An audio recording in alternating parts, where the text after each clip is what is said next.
Jadi hari ini yang akan kita bahas adalah ketidaknyamanan pada ibu hamil.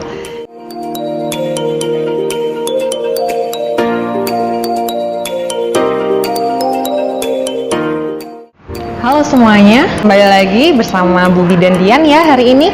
Jadi hari ini yang akan kita bahas adalah ketidaknyamanan pada ibu hamil. Saya tuh sering sekali mendapatkan pertanyaan dari pasien bahwa Bubi dan saya tuh udah 8-9 bulan dan saya merasakan ini, saya merasakan kencang-kencang, ini kencang-kencangnya asli atau palsu dan sebagainya. Maka dari itu hari ini kita akan belajar apa saja sih ketidaknyamanan pada ibu hamil.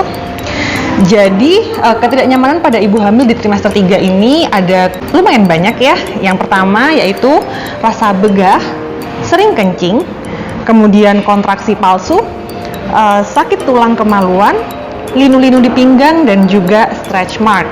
Pada video yang kali ini saya akan membahas satu video dulu ya. Satu video itu akan terdiri dari 3 bahasan. Jadi di video pertama saya akan membahas tentang begah, sering kencing dan kontraksi palsu, sedangkan pada video kedua saya akan melanjutkan dengan pembahasan sakit tulang kemaluan, linu-linu, dan juga stretch mark. Oke, kita masuk ke video yang pertama ya. Jadi ini tentang ketidaknyamanan pada ibu hamil. Yang pertama, begah. Jadi apa itu begah? Begah itu adalah rasa seperti perut itu penuh sekali, kemudian rasanya itu hampir sesak, tidak sesak, tapi rasanya itu hampir sesak. Jadi saya sering bertanyakan begini, Bu Bidan, saya itu rasanya perut saya itu seperti yang penuh sekali sampai hampir ke dada. Nah itu keluhan yang paling sering. Jadi apakah itu normal Bu Bidan? Apa tidak apa-apa?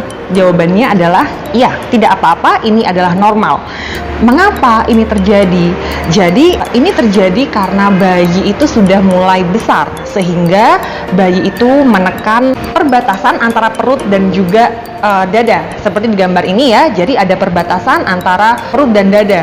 Jadi pada saat bayi itu mulai besar, maka bayi itu akan mulai sesak di dalam ya, bayinya mulai penuh di dalam itu. Jadi dia akan menonjol ke atas, akhirnya menekan diafragma ini, dan ini beratnya ini yang membuat sesak sebenarnya. Nah kemudian yang lebih memperparah lagi apabila kehamilan ini masih sekitaran 8 bulan ataupun masih 9 bulan di awal, pada saat kepala masih belum masuk panggul ya, jadi itu benar-benar tinggi sekali. Tapi pada saat kepala sudah mulai masuk panggul, itu sudah mulai agak turun sehingga bunda-bunda sudah bisa lebih bernafas lega begitu. Nah apa sih yang membedakan antara sesak yang begah ini saja dan juga sesak yang tidak normal? Jadi pada sesak yang pada sesak yang normal ini hanya rasanya tuh penuh saja gitu, tidak sampai sesak yang benar-benar terengah-engah untuk bernafas, yang sampai kesulitan bernafas, itu tidak seperti itu.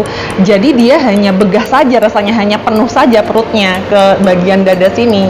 Nah tapi pada keadaan sesak yang tidak normal ini biasanya disertai dengan asma, kemudian juga seperti sangat kesulitan untuk bernafas. Nah kalau sudah keadaan seperti ini, maka bunda-bunda sudah harus periksa ke Bu Bidan ataupun ke puskesmas maupun ke rumah sakit. Nah sedangkan bagaimana sih cara kita untuk menyelesaikan ini? Apa sih yang harus kita lakukan pada saat kita mengalami begah ini? Nah jadi yang pertama adalah bisa bunda saat tidur itu tidurnya agak diganjel ya dengan bantal di belakang, jadi agak sedikit duduk ya jika itu terasa mengganggu. Atau yang kedua juga bunda bisa makan sedikit-sedikit tapi sering. Kenapa kok begitu? Seperti yang kita tahu bahwa lambung itu ada di sebelah sini ya, ada di perut sebelah atas. Jadi kalau misalnya kita makannya terlalu banyak, terlalu kenyang, akhirnya begahnya semakin berasa. Sehingga kalau bunda-bunda itu bisa, maka dengan kita makan yang sedikit-sedikit tapi sering, akhirnya lambungnya tidak terlalu penuh ya, seperti itu. Nah yang ketiga yaitu pada saat tidur usahakan tidak tidur terlentang. Nah, usahakan pada saat bunda tidurnya bukan tidur terlentang ya, karena ini begahnya akan semakin terasa. Namun apa yang harus bunda lakukan yaitu tidurnya agak miring ke kiri, jadi bisa diganjel dengan bantal atau guling di sebelah belakang. Nah ini akan lebih memudahkan kita untuk bernafas akhirnya begitu.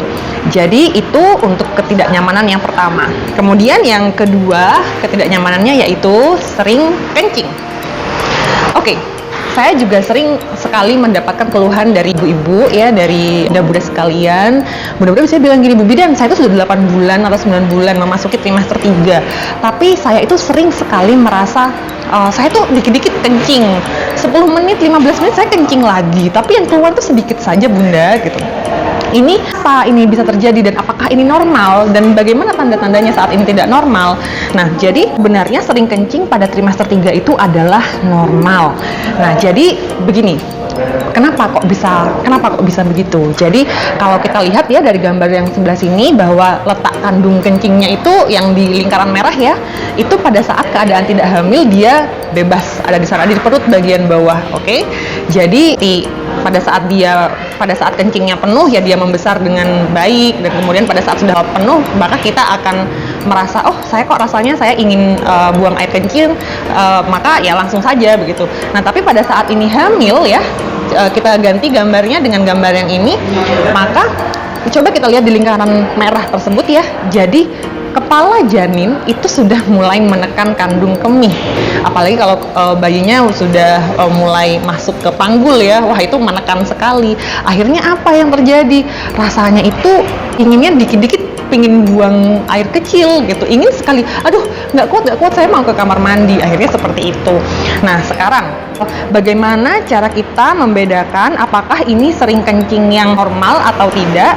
Jadi kalau sering kencingnya itu hanya ya sering kencing saja biasa gitu, tidak merasakan apa-apa, itu berarti normal. Tapi jika sering kencingnya itu disertai dengan rasanya panas di kemaluan, kemudian juga disertai dengan nanah, berarti ini sudah masuk yang ada infeksi di sana, sehingga Bunda harus ke dokter. Kalau ini ya, ini bukan ke Bu Bidan lagi ranahnya, jadi Bunda harus ke dokter untuk mendapatkan pengobatan begitu.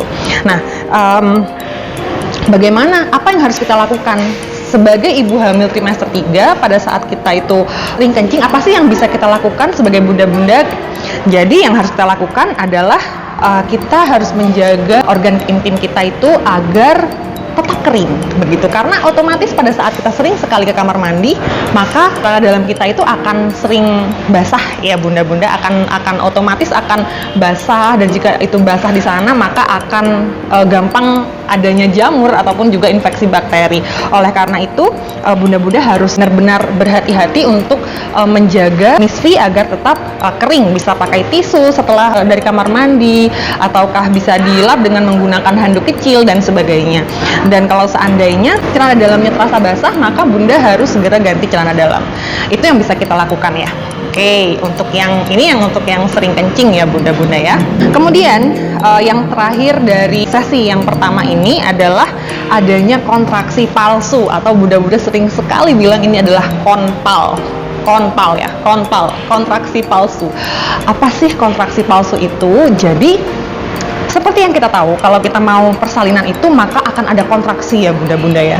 Nah, pada saat kita itu sedang hamil di trimester ketiga, maka rahim kita ini akan melakukan persiapan. Persiapan apa? Persiapan agar dia itu bisa berkontraksi dengan asli. Jadi ibaratnya tes gitu ya.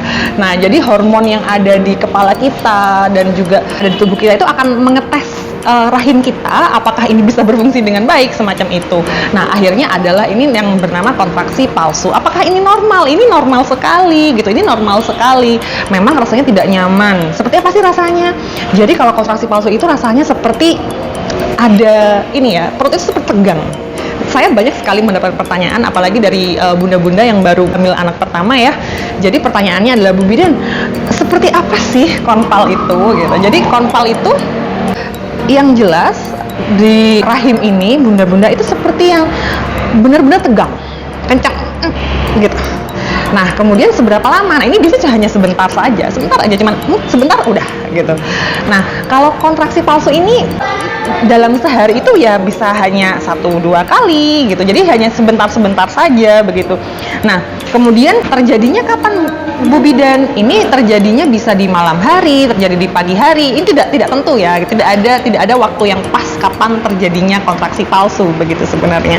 Nah, kemudian yang paling sering pertanyaan yang mau diberikan adalah, Bu Bidan, gimana sih caranya membedakan antara kontraksi palsu dengan kontraksi yang asli begitu? Karena saya itu bingung gitu. Nah, itu wajar ya, wajar gitu. Nah, kepada saat ini kontraksi palsu Bunda, tadi yang saya bilang ini hanya tegang sebentar udah selesai. Tapi pada kontraksi asli, ini yang harus Bunda-Bunda perhatikan bahwa durasinya itu bisa sampai dengan 1 menit, ya sekitar 30 detik sampai dengan 45 detik lah ya, sekitaran itu. Nah, dan juga dia itu lebih sering, jadi dalam 10 menit itu bisa ada paling sedikit itu 1 kali, kadang-kadang bisa 2 kali, kadang-kadang bisa 3 kali. Nah, itu sudah, kalau itu terjadi maka Bunda harus segera ke bidan atau ke dokter gitu. Jadi karena ini sudah kencang-kencang, sudah sering sekali, berarti ini kalau kencang-kencangnya sesering itu berarti sudah kontraksi yang akan menuju persalinan sebenarnya. Nah, begitu. Jadi kalau misalnya kontraksi palsu bagaimana? Ya jarang-jarang saja gitu. Kenceng udah selesai. Kenceng udah selesai gitu aja. Nah, apa sih yang harus Bunda-Bunda lakukan pada saat terjadi kontraksi palsu ini? Jadi, yang pertama, jangan panik. Oke? Itu yang pertama. Yang kedua, tarik nafas panjang. Dari hidung dan kemudian keluarkan lewat mulut. Karena kenapa? Habis ini juga hilang gitu. Jadi Bunda harus benar-benar tenang begitu. Ini durasinya sebentar, mungkin hanya beberapa detik saja dan kemudian hilang sudah. Dan Bunda bisa berkontraksi kemana-mana lagi. Udah bisa beraktivitas kemana-mana lagi, boleh. Mau masak boleh, mau nyuci boleh, udah boleh bebas gitu ya. Ya begitu saja dari Bu Bidan. Jangan lupa subscribe.